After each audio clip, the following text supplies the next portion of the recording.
ದಿನಕ್ಕೆ 100 ಕಗ್ಗ ದಿನ 7.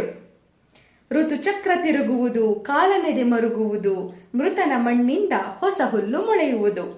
ಕ್ಷಿತಿಗರ್ಭ ಧರಿಸುವಳು ಮತ್ತುದಿಸುವುದು ಜೀವ, ಸತತ ಕೃಷಿಯೋ ಪ್ರಕೃತಿ ಮಂಕುತಿಮ್ಮ ಅಂತ. ಅಂದ್ರೆ ಋತುಚಕ್ರ ನಡೀತಾನೇ ಇರುತ್ತೆ. ದಿನ ಸೂರ್ಯ ಹುಡ್ತಾನೆ ಇರ್ತಾನೆ, ಮುಳುಗ್ತಾನೆ ಇರ್ತಾನೆ, ಚಂದ್ರನು ಹುಡ್ತಾ ಇರ್ತಾನೆ, ಮುಳುಗ್ತಾ ಇರ್ತಾನೆ.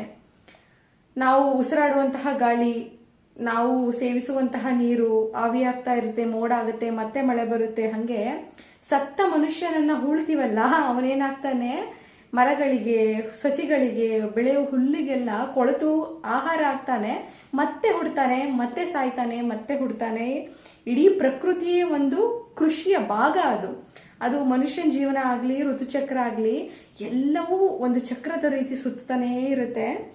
ಇಡೀ ಪ್ರಕೃತಿಯೇ ಒಂದು ರೀತಿಯ ಕೃಷಿ ಮಾಡ್ದಂಗೆ ಅಂತನ್ನೋದು DVG ಅವರ ಆಶಯ.